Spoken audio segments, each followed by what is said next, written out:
virtual roll call first, really. As if I didn't know. Anita?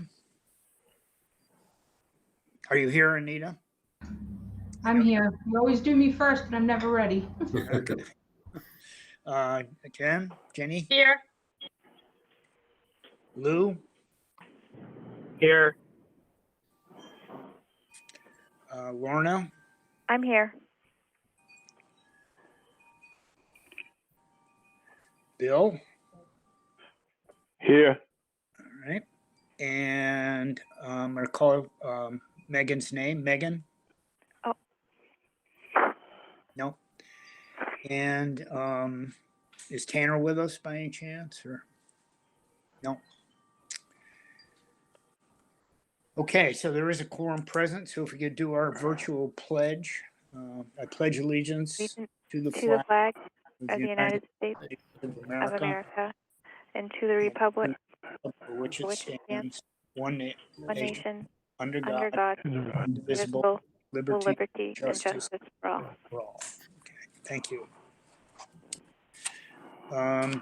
There's no place on the agenda for chair's comments, but I do, as most of you have already welcomed Bill back, I do want to do it for the record. We missed you, Bill. We are so pleased and so happy to have you back and feeling better. So keep it up, and maybe we'll keep you on the board for another couple of years. Item 3.0, discussion of Maine Principal Association return to full competition for competitive athletics and activities. Patrick, how do you want to do this? Yeah, I'll just, I sent something to you today. We just got word from the MPA with their new updated guidelines that I wanted Nate to review with you, and he's got a presentation to do. I sent something to you recently that, it's not a requirement to have a special board meeting, and it's not a requirement for the board to actually vote, but I thought it was wise to do so just because of the nature of what we've done in our schools so far, opening up, and also, this is, just thought it would be wise to have this meeting, even though I know it was it's a special board meeting. So I was going to turn it over to Nate to just give a presentation and then answer, see what questions that you guys have in general, and we'll go from there. Does that sound okay? Sure. Yep. All right, Nate, you all set? I am, yes. Let me present my screen.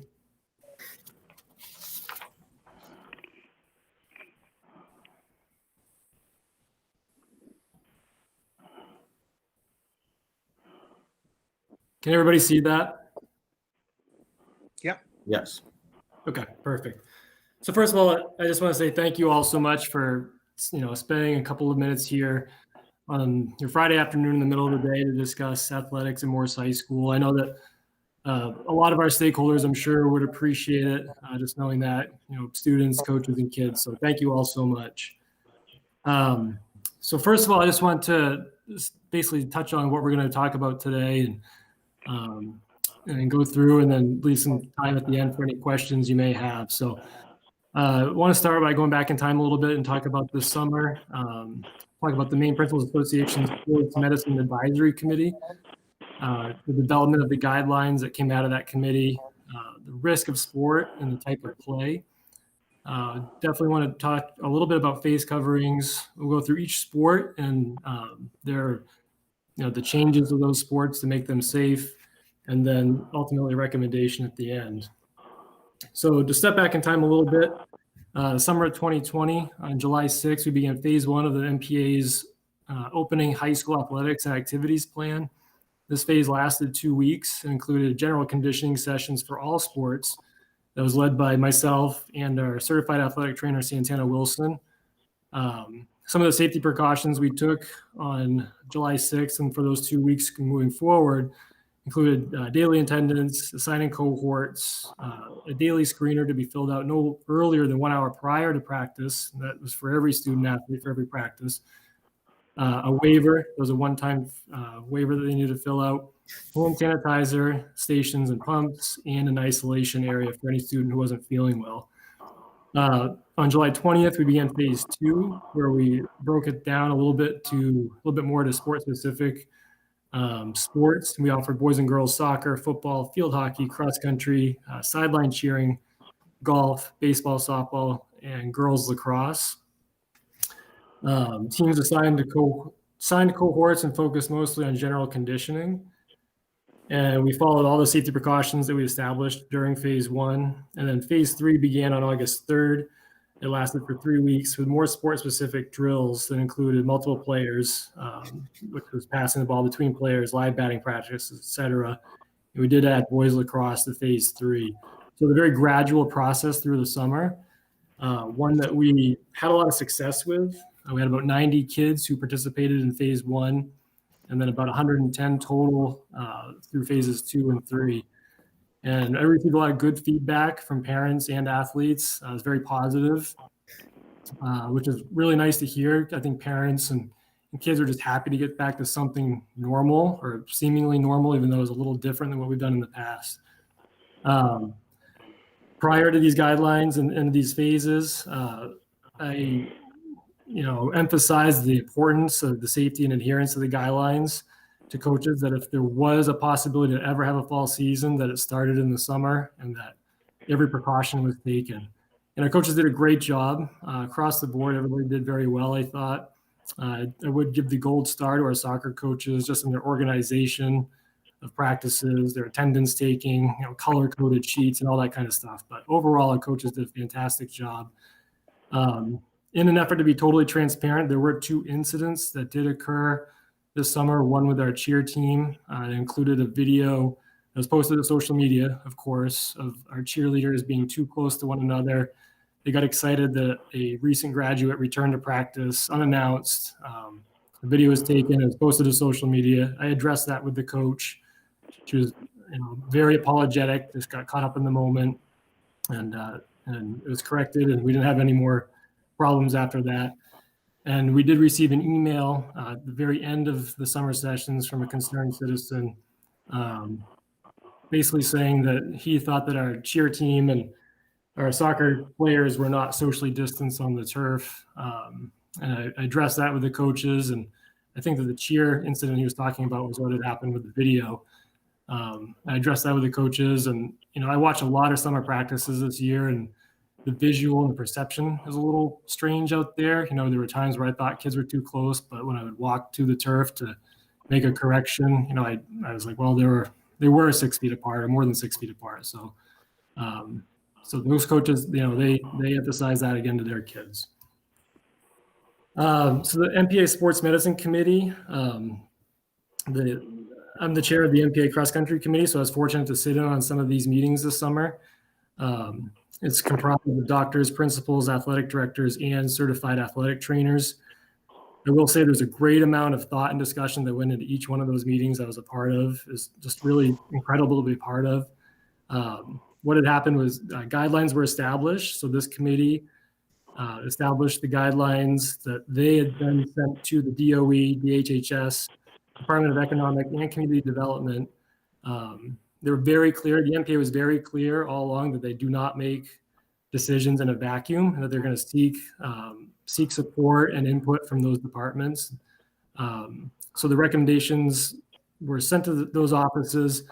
Those offices sent recommendations back to the MPA, and then they met again. They came together and compromised and went back and forth and established some guidelines that made sense, that were in line with what the state has been planning through the whole pandemic. So those guidelines were developed and ultimately published yesterday publicly. And part of that discussion in the document that was published was the Maine Principals Association drew on the expertise of the National Federation of State High School Associations, the DOE, DHHS, Department of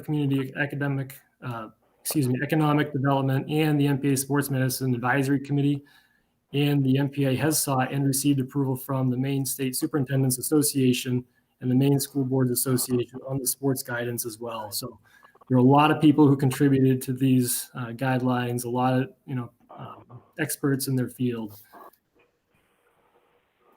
So the meat of the guideline and this, the guidelines that were released yesterday were 11 pages long with nine appendices that were included. So I'm going to do my best to summarize that for you. So basically they broke it down into type of play. The following types of play are defined by level from least to greatest risk. And across all types of play, players are to be kept in small, stable groups, dedicated coaches or staff, and it should not include more than 30 individuals per cohort. Essentially, level 1 is very basic. You're at home, you're isolated, you're working out. And level 6 is you're traveling out of state for competition. Essentially, we were allowed, or the guidelines were produced that allowed up to level 5 for some sports. So we'll see that here in a bit. So some of the examples of the lower risk activity, you can see them here. I'm not going to read through them all, but the ones that do pertain to us are golf, as well as cross-country events where physical distance can be maintained. So those are considered lower risk levels of activity.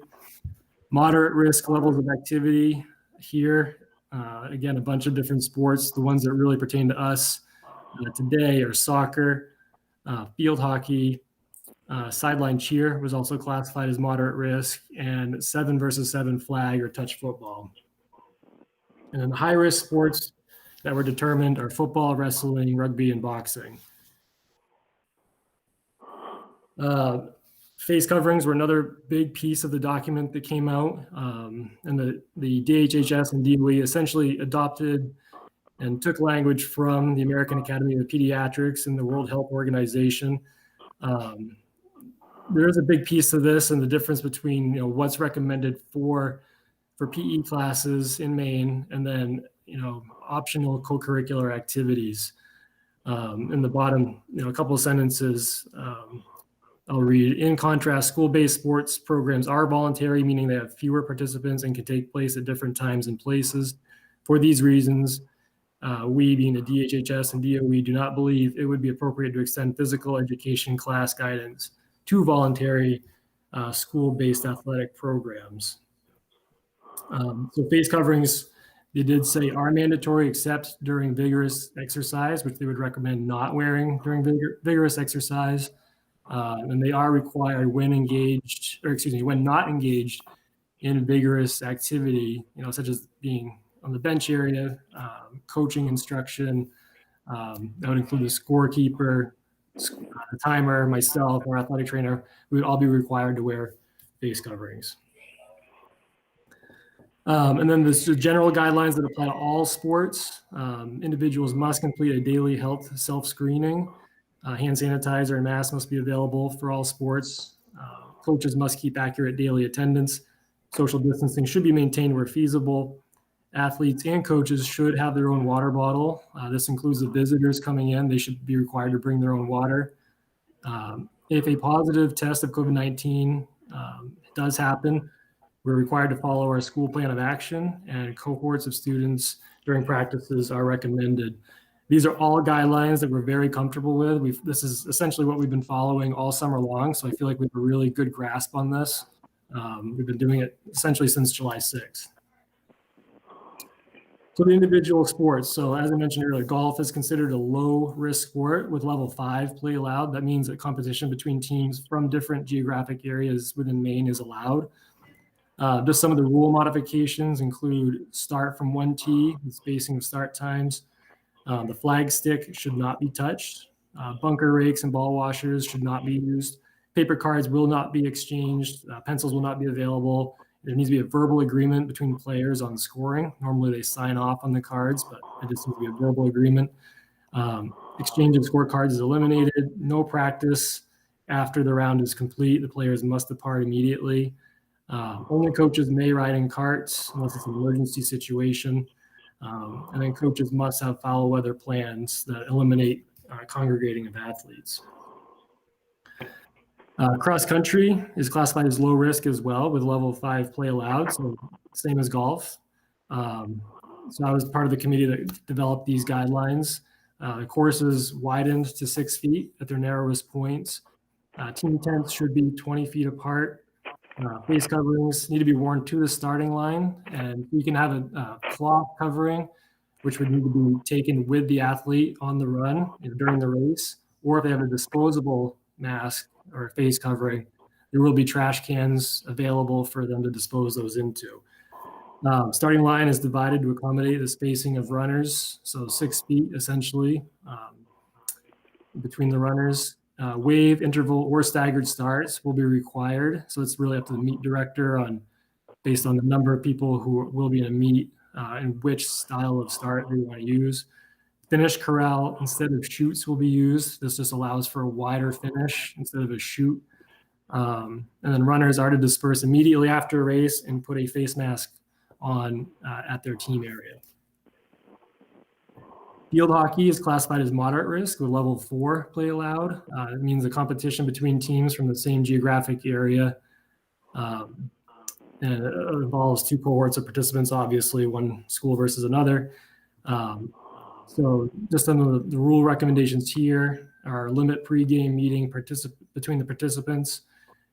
No introductions, so the game is to begin immediately. Balls should be sanitized throughout the contest with 3 or 4 in rotation at all times. So if a ball goes out of bounds, another one comes in that's been sanitized. Mouth guards need to remain in their mouth at all times. This is up to the officials, but there could be a carding or whatnot. A penalty applied to students who don't do that. No chairs. 4 carded players, they must take a knee. That's the penalty area. An X is recommended in substitution box for distancing. Oftentimes a substitute player may not know exactly where to stand, but we make that very clear. And then additional time must be given between quarters for water and masking of athletes. And soccer is also moderate risk, so the same as field hockey. No pregame meetings. Or the participant in the pregame meetings need to be limited. No introductions. The hands and game balls are sanitized after the first stoppage of the 20-minute mark. Mouth guards need to be in mouths at all times, so the same as field hockey. Ball runners on the far side of the field, the teams retrieve balls on the bench side and must use their feet. So what this means is usually we have 4 ball runners, each for a quarter of the field, 2 on one side, 2 on the other. There will be only 2 on the far side of the field away from the team benches. So team benches will be required to retrieve loose balls with their feet, and then the ball runners will have to do the same thing. Just get the ball back in play with their feet. No slide tackling if players are within 6 feet. Throw-ins and corner kicks, there can only be 5 offensive and 5 defensive players in a box. Indirect and free kicks include players remaining at least 3 feet apart, or essentially arm's length is how it was described, and there will be no drop ball restarts. And sideline cheer is not normally something that the MPA governs during the fall season because it's not a competition. However, they did create guidelines for it. They did classify it also as a moderate risk sport, so like field hockey and soccer.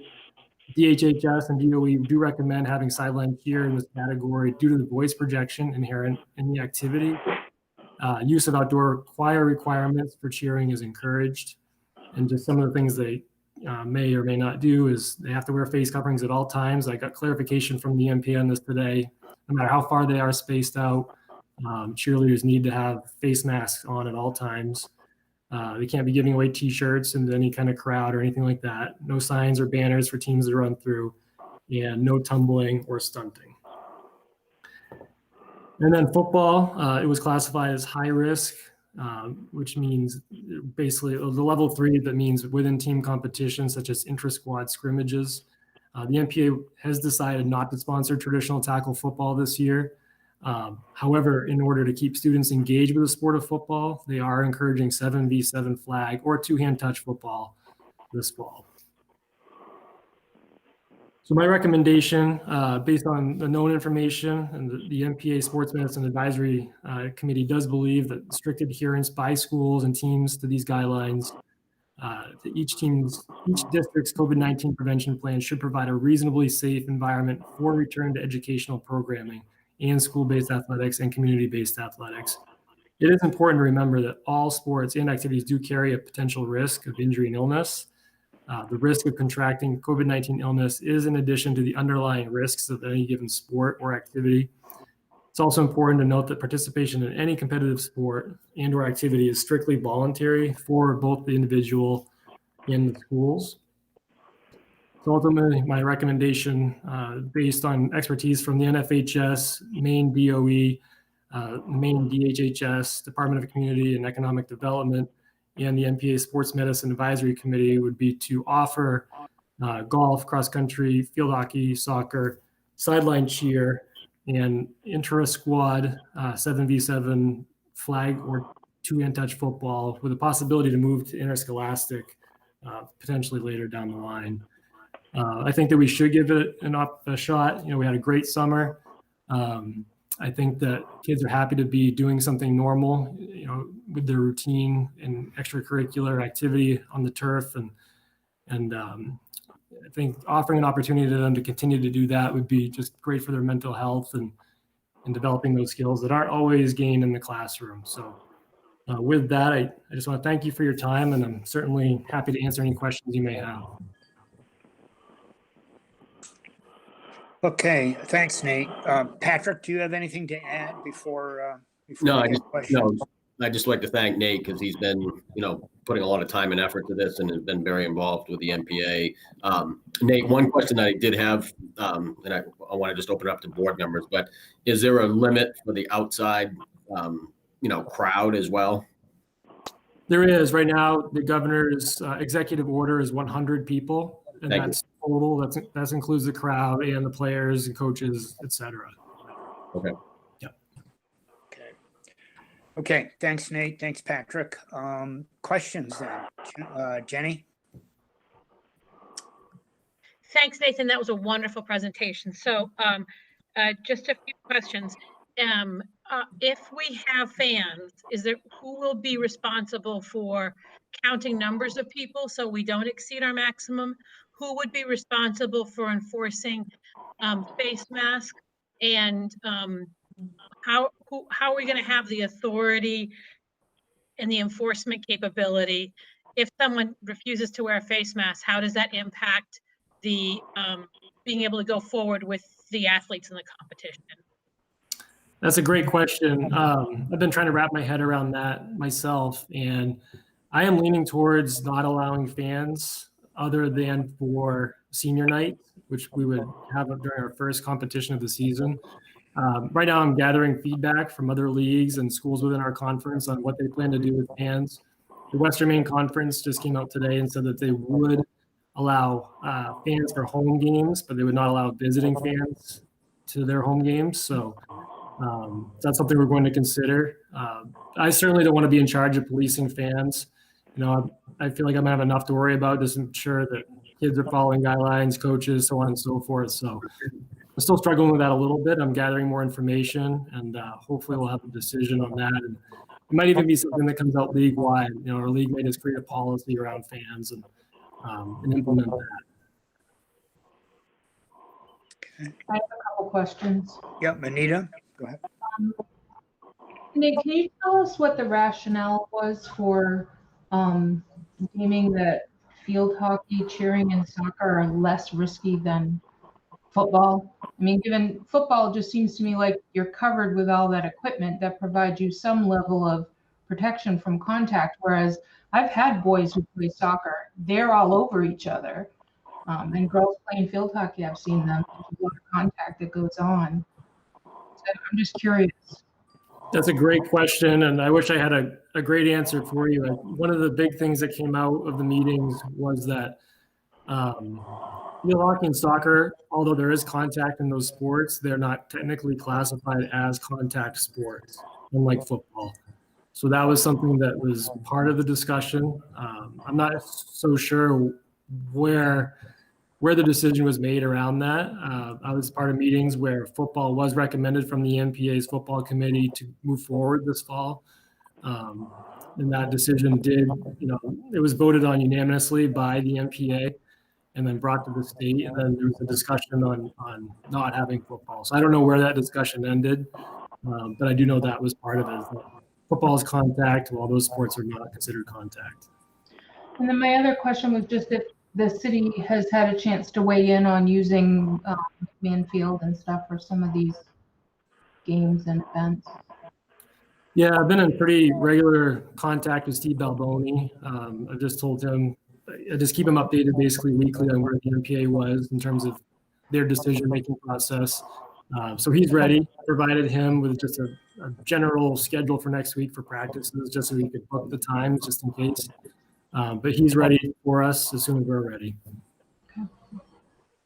Well, that's an interesting question, going back to Jenny's question on spectators and participants. If the event is held on city property,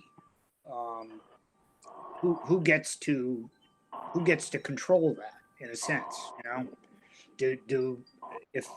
Are we able to restrict participation for a school event on city property?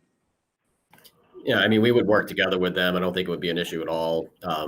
We're hoping that our turf up behind the new high school can also be used, maybe not for competition, but for practices as well. But yeah, I mean, we've always worked with the city and, could restrict that if that's what we chose to do. Well, we've never had to restrict it in this manner, though. I mean, No. To remove a spectator because they're not adhering to a mask requirement when we're on city property, is a different issue than having a normal football event, let's say. So I don't, we should check on that. I'm not sure that it's quite so simple that we can use our rules to remove someone from city property. That would be an interesting question for the attorneys to weigh in on, I think. Certainly. I'm sorry. I can reach out, Steve. I can find the answer to that. Yeah. And how about extracurricular activities and clubs? Are they, is a decision going to be made public about them as well? I would imagine if we're going to allow sports of any kind, they're going to be asking. Yeah, well. I can jump in on that if you'd like. To be honest, I've been waiting for this decision to come around because I think we need to be congruent between our all extracurricular activities. Obviously, our clubs pose maybe lesser risk, although different risk because most are inside. And so if we weren't offering athletics, that would maybe be different to me for those other extracurriculars. But once a decision's made on this, I think then we look at looking at each of those extracurricular clubs, whether it's student government, theater, or one of the more academic-based clubs, and just knowing that we're mixing the cohorts now for athletics. Well, now we can maybe move forward on doing the same with proper guidelines for extracurriculars. What's the timing on that, Eric? Well, depending on the decision that's made today, I'd be working on it this weekend. So it's going to happen we're going to roll this out in a fairly consistent time frame, I guess. Yes. I'm not expecting everything to be in sync, but I agree with the sentiment that Anita has expressed, and I've heard it from other board members too.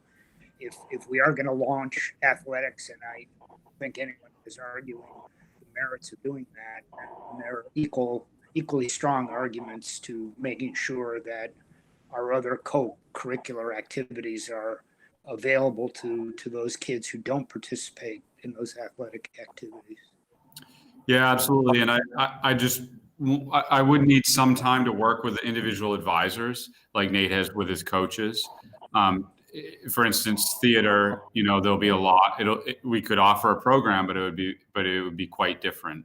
And I've had preliminary meetings with our theater director, but just looking at different possibilities. And I think that that's what I'd have to do next once we wrap our brain around the level of risk that exists. And some clubs could exist like this through more of an online platform, and maybe that we get to the mission of those clubs and it's appropriate for some of them, but for others it wouldn't. So we'd have to do a fair bit of changes to what they do, what they're used to.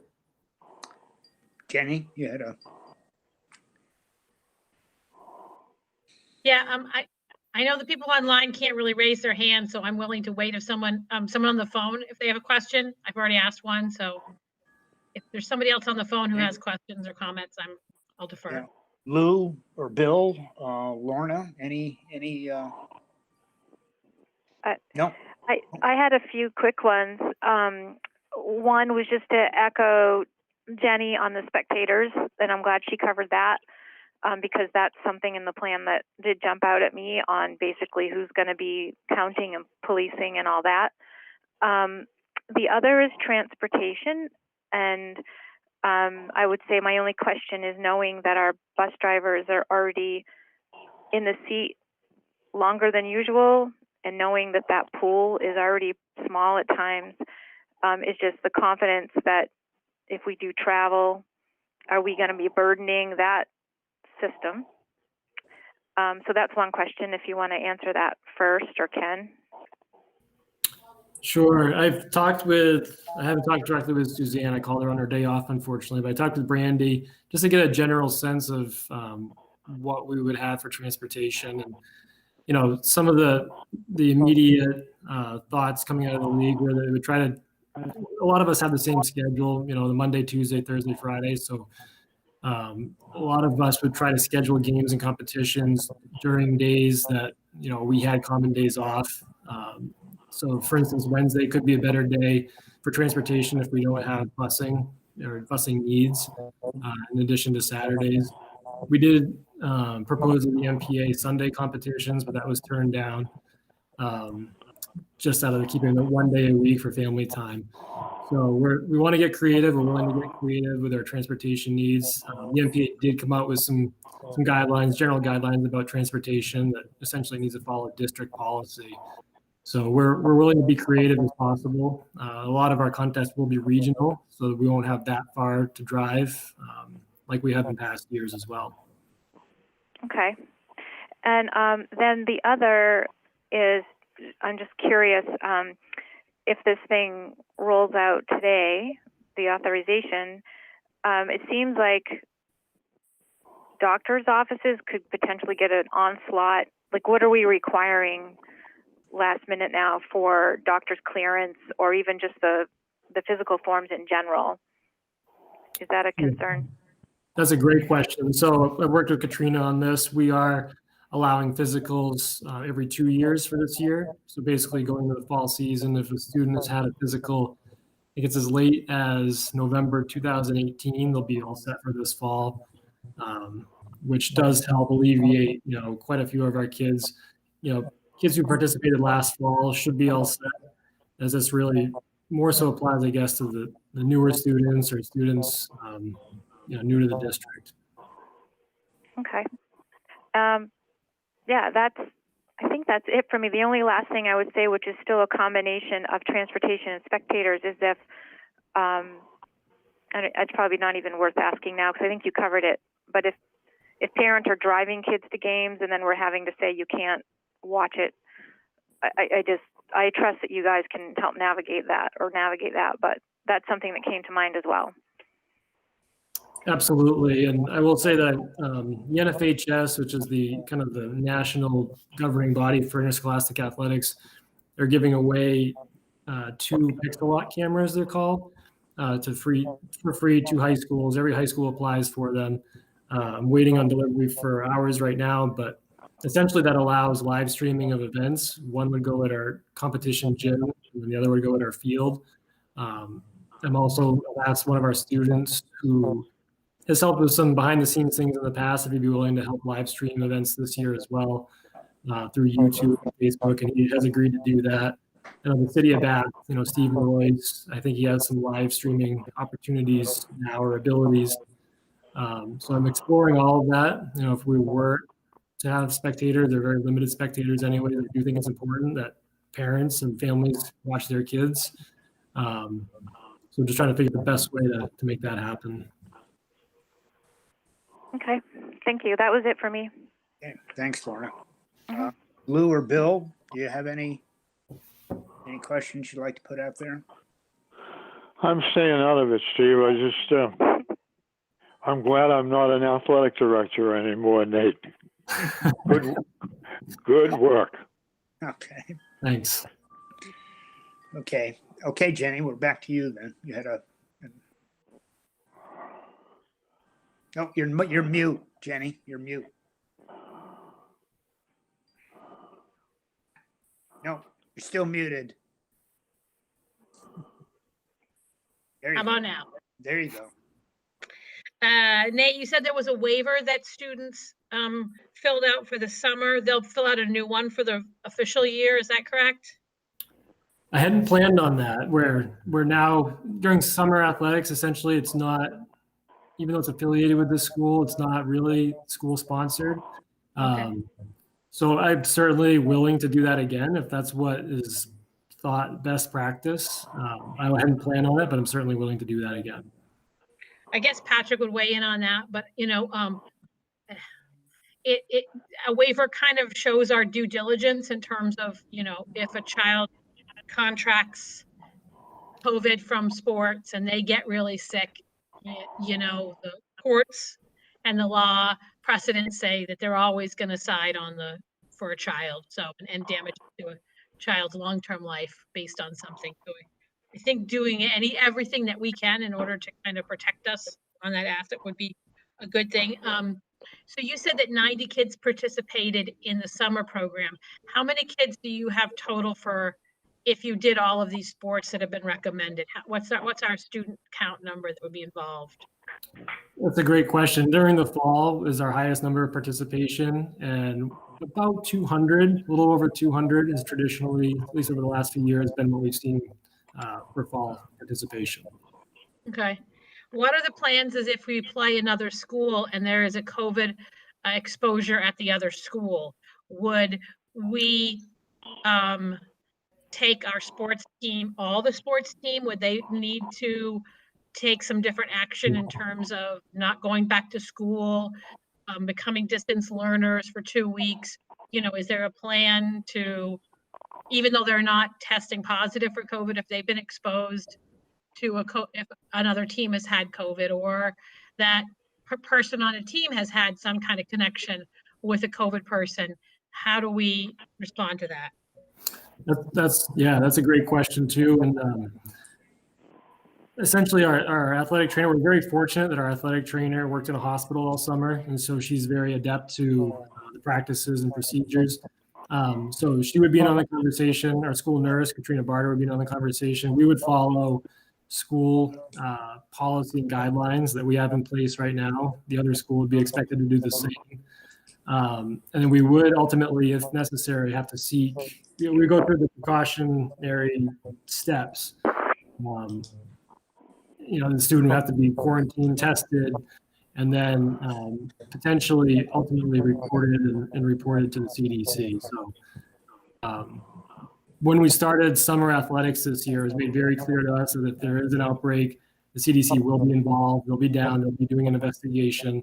They're going to want to have a list of names who were present. The attendance list was critical.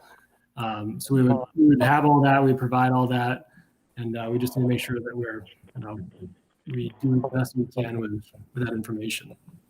Okay. Do we use the YMCA for swimming competitions? Yes. Yep. So how is the YMCA agreed to provide that resource for us and We continue haven't even got that far yet, Jen. We're just focused on the fall. This is just the fall. So the swimming is winter. So one step at a time. So absolutely. But we certainly will bring them in the loop when it's time. Okay. Yeah. And my last question, just a clarification. So the students during sports, during the competitions, however they are with other schools or even internally, their requirement is to be 6 feet apart with no masks. Is that correct? When they're competing? Yes. No, so they can be within 6 feet with no mask while competing. So they can be closer than 6 feet. Right. When competing without a mask. Exactly. Yeah. And that's outside versus inside.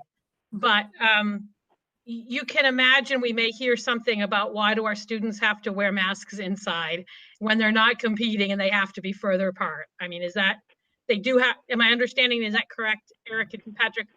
Our kids have to wear masks when they are further doing sports. They'll be closer without the mask than they would be in a classroom. Yeah, correct. We're spaced 3 feet apart in the classroom wearing masks. Right. If we had a mask break, we have these short mask breaks. If it's a well-ventilated area or outdoors, they can remove their mask, or for lunch, but they need to be 6 feet or more apart. Okay. Right. And then in some of these, the 6 feet, like at recess, again, the 6 feet apart, again, some of these sports, like golf and cross country, it's not that difficult. But again, the elements of sports, like in cross country, even, if it's you're in a narrow trail and you're going to pass a kid, I mean, it's not as perfect as sitting, in rows in a school. So there's going to be like soccer. I mean, a kid could go the whole game without, coming in contact with somebody, but then another game, it's so instantaneous that it's hard to control sometimes. Yeah. So I think we might hear some pushback. If we're allowing kids closer together without masks in sports than we are in the classroom, I think that's something we just have to be thoughtful about. And I already heard it about an hour ago, Jenny. So I'm very glad that we're doing sports. I'm hoping that we don't do fans. I think it will just help us focus on our kiddos and keeping them safe. And I also agree. And this is sports for not just for Morrison High School. This is sports for all the schools, right?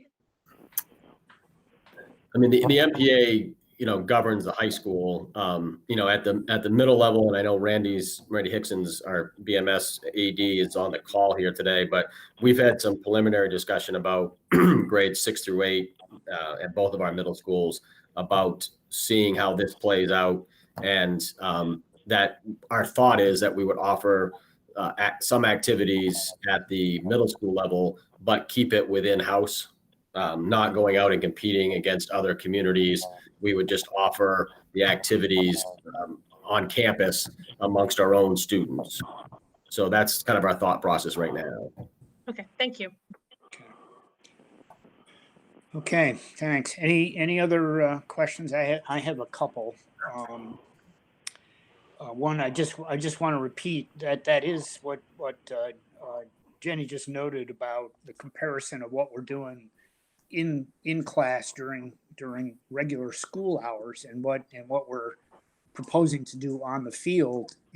People have noticed that already, and although the comment has holes in it, I suppose, but what I heard, like I said, less than an hour ago, was a comment suggesting, well, we can't support kids for 5 days a week in class, but we can throw them together on an athletic field. Now there are arguments with that. I didn't get into it with the individual offering the observation, but we are going to hear comments like that, I think. Are the guidelines posted? The MPA guidelines will be posted on our and Nate's report. You'll post that on our website. Absolutely, yes. I'll post the MPA guidelines right to the RSU1 Athletics website, and it is public as well. The MPA did make it public, and I put it on our Facebook page and Instagram page as well for Morris Athletics. Yeah. Okay. You gave us the number in fall sports. That's good. You have or that, and that's based on historical participation, I guess. Do you have any sense that participation will fall off a little bit this year because of some of these other issues that affect participation? Yeah, I've been wondering what, for kids to come 2 days a week to school, I've been wondering what that would look like in terms of numbers and participation. And I was very surprised when I went to observe practices on Tuesday of this week, the number of kids who turned out, and a lot of them weren't in school on Tuesday. They were self-sufficient in finding ways to get to the field. I was very, very surprised and pleased to see how many kids turned out. So I do know that there will probably be some that just aren't comfortable. You know, it's a family decision, and we certainly respect that. I've heard a little bit in terms of just kids not being really sure whether they want to go forward with the fall season or not. And I've heard the other side of it too, where kids are just willing to do anything to get back out there. So I do think we'll see maybe a little bit of decline, but overall, I think our numbers will still be pretty strong. Okay. This is kind of an ancillary issue, and it's more, I think, in Patrick's domain, though. I do want to raise it, which is Schedule B. How have we decided to proceed with? You know, we're supporting some sports, but not all in terms of participation. Are we going to keep our stipends intact, or what's your thoughts on that, Patrick? You know, we've had some just, again, preliminary discussions, Nate and I. You know, those are all our sports that were listed. You know, granted, you know, if the board is okay with this, then football is the only one that's going to look different. But we're still going to have a coach. Well, I got to check this with Nate, but if we still have a coach that is, or coaches that are conditioning students, you know, having them work out and, you know, doing, you know, some specific skill training and building. And if it does lead to a flag football type of situation, again, they still would be working with our student athletes, and all of the other fall coaches would be, you know, would be practicing and attending games. I mean, they may not have as many games, right, Nate, as, you know, they're not going to have a, you know, may not have a 16 game soccer schedule, but, you know, might be 10 or 12 games. I don't know. So we've just preliminary talked about that, but Nate's proposal would include all of our coaches, you know, working with student athletes. Okay.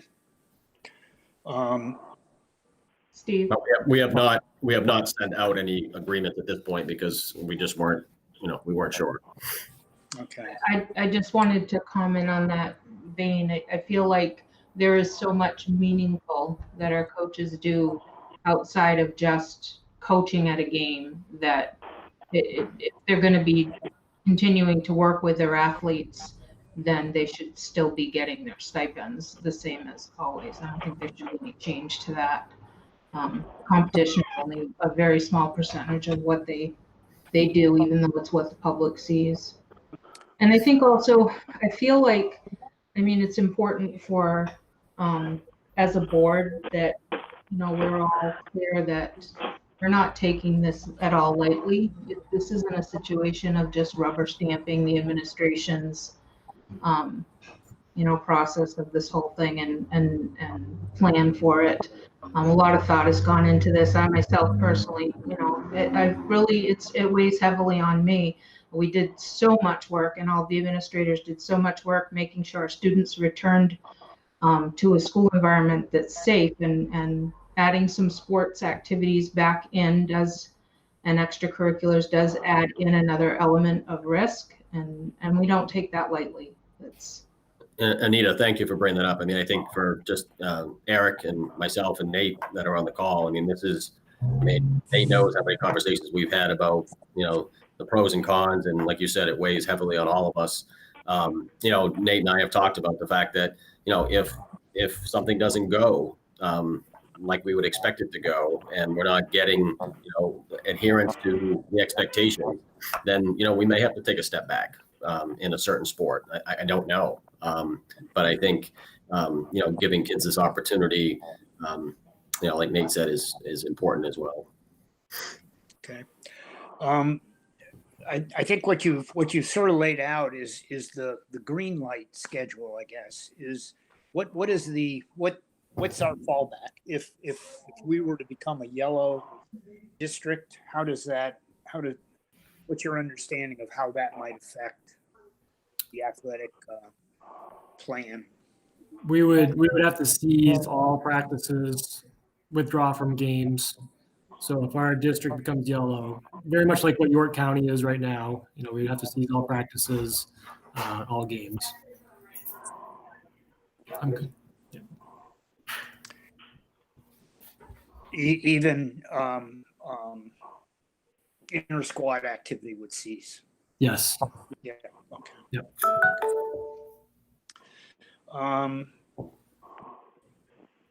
Okay.